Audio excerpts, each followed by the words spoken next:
Hi guys, welcome back to the show. Hope you're all doing really well. Today we're bringing you the latest in AI news and sharing our views. Will, what have you got for us today? Let's dive straight into the latest story. Well, I must admit, we were searching around for something. I think we're going to have to start planning our news stories instead of finding them in the morning. But I actually think we found quite an interesting one with a couple of different angles in which we can talk about it. We'll still try and keep it to 10 minutes, so I'll try and be concise with this. But let me share my screen. And I think this is a really interesting observation, at least that I've had, and it's nice to see it then actually articulated into an article. And this article is very interestingly titled "Software Too Cheap to Meter," which is an interesting title. So if you scroll down, if you're from the US, you might remember a famous 1954 speech where the chairman of the US Atomic Energy Commission famously predicted that our children will enjoy electricity in their homes too cheap to meter, which is a fascinating statement and prediction to how, we'll develop technology where we'll have unlimited energy. Obviously, to this date, that isn't quite come to fruition. But the author of this article draws it back to software development, but we are approaching an era of unmetered software. And this is coming at an angle where essentially people are going to be able to create their own software more and more easily instead of just relying on off-the-shelf tools and solutions. For example, the author references Gmail, Microsoft Office, Salesforce. Many of us will be able to use that software, build software on top of it to more personalize the experience of it initially, as well as just create things that better suit them from scratch. And this is through the rise of things like AI coding agents like Claude Code, which is probably the most popular one, or more local options like Nano Coder. And it's a real fascinating thing. The author references an example of what he did personally, which is reviewing spam emails in his Gmail are super annoying. I mean, that does look horrific. And instead, he used Claude Code to create his own personal inbox where you could see just the key details, and it solved a problem for him. And he said that this is doable just so easily now, which is very true. And I think this comes two angles for me. The first angle is obviously this is a really interesting position that we're seeing the world of software developing into. And what does this look like for people who make software like us? What does it mean for software developers? What does it mean to have a job title of software developer?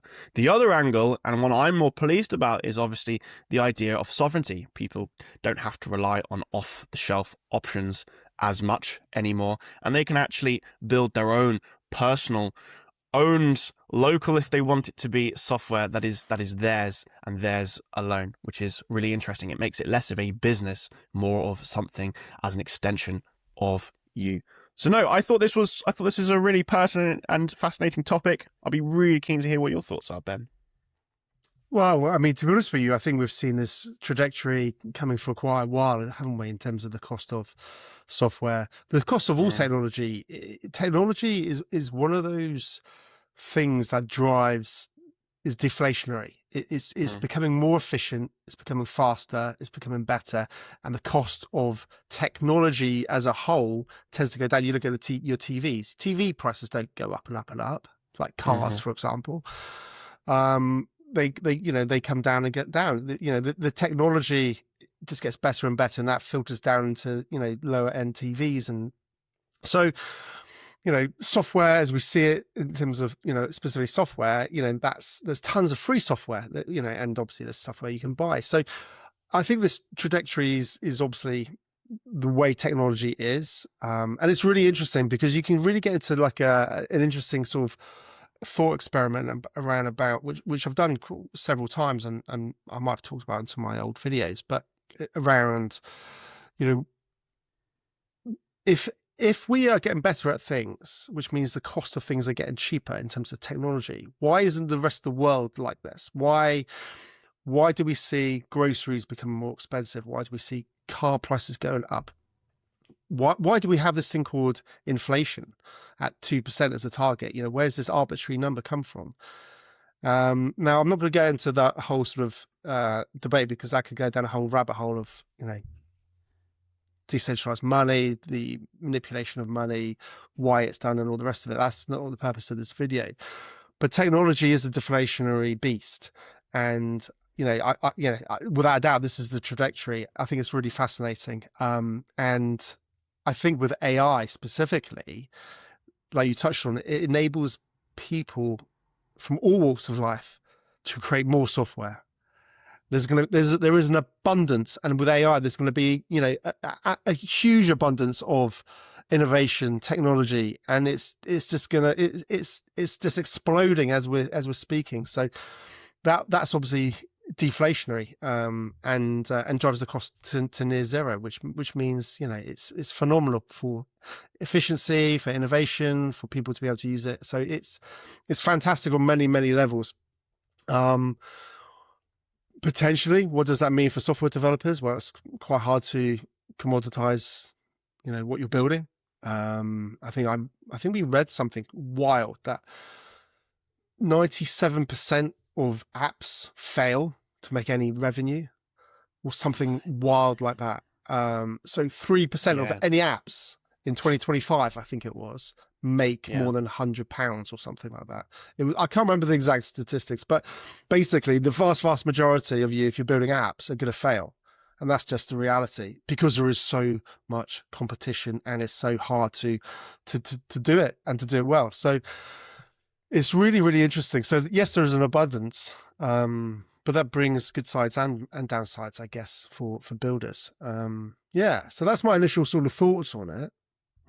Yeah, I think it's really interesting. I think purpose is going to change, or there's going to be additional purpose to building software, or you're going to see a growing of one area that maybe people do get enjoyment out of building software. If you're technical and things, but I think that range of people is going to go up. It's really interesting that you referenced that statistic from Revenue Cat, and I will actually put it up on the screen during editing so you can see. This was an X thread by I believe the CEO of Revenue Cat, where he spoke the blatant truth of the amount of apps launching has gone up a huge amount compared to previous years, and actually the brutal truth to how many of those are earning money.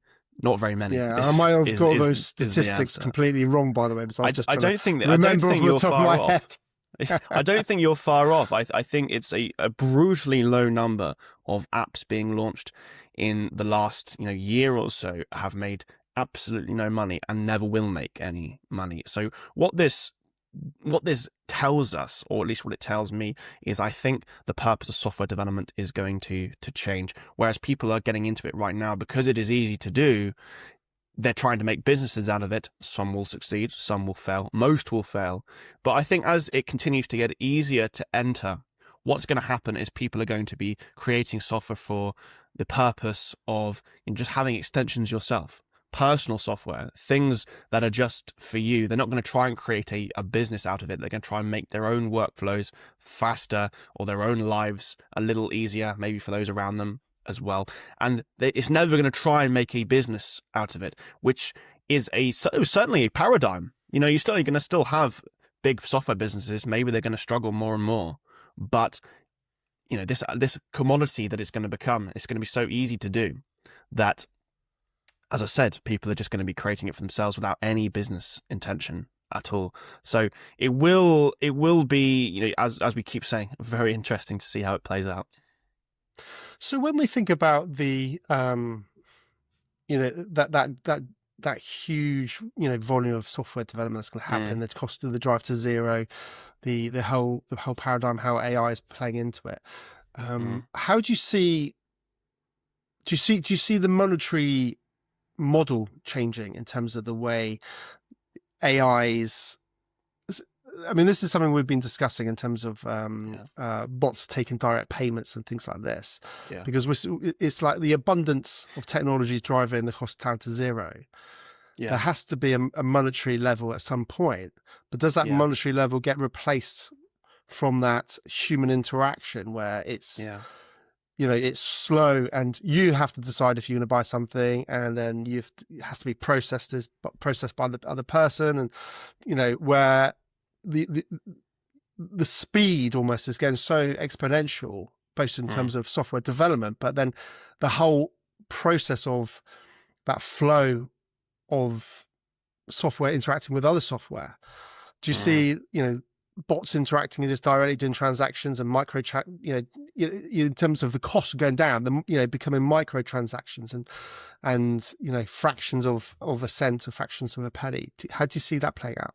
Well, this is also very true. Is we're coming at it, and this article that we've referenced today is coming at it from an angle that software will cost zero, like no money at all. It will be too cheap to meter. Obviously, they then rather ironically referenced the 1954 speech, where it didn't actually go that way with electricity, and we didn't actually hit zero or unmeterable electricity. And you could see a different reality playing out here. As you said, I think different business models need to come about and will come about.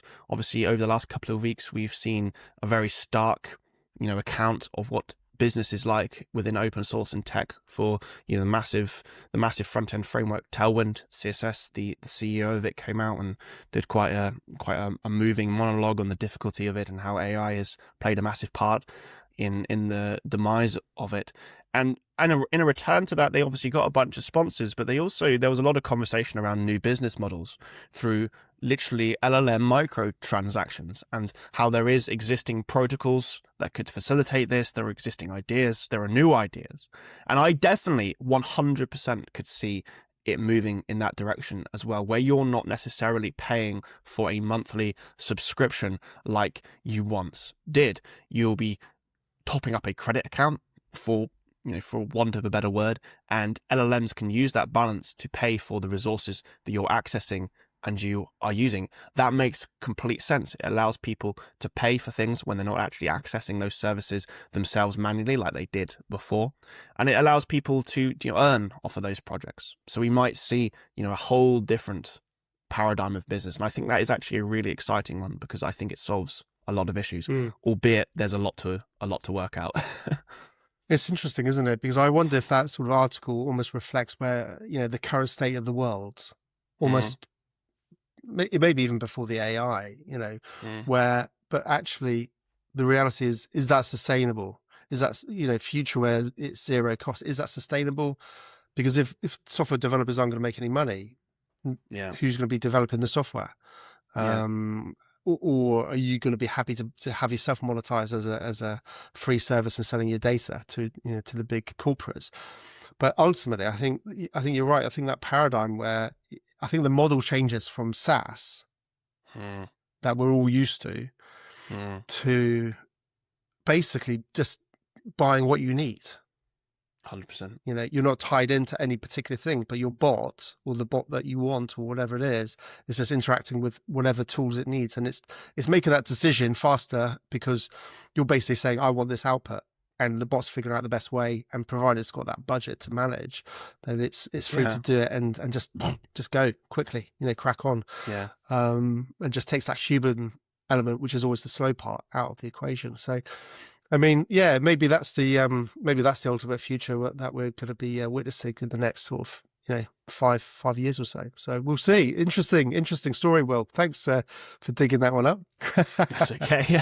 No, very interesting topic. I think it's just a fascinating future, and it's really interesting that I don't think it's that far away, really. And yet here we are discussing all these different possibilities. And I think each possibility radically transforms the world, which we've never seen the likes of before, really. Or at least I haven't in my lifetime. So it's great. No, absolutely.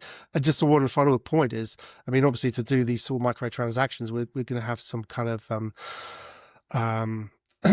cryptocurrency sort of rails, because the old rails aren't going to be sort of sufficient to manage it. And the wild thing is, most people in the world don't even use cryptocurrency. So what does that mean for that whole space? It could be explosive. So interesting. Listen, guys, let us know what you have to say. Let us know what you think. Let us know what you think of the story. Be interesting to hear your views. But in the meantime, thanks for joining us, and we'll enjoy catching up with you on the next one. Take care, guys. Cheers, guys.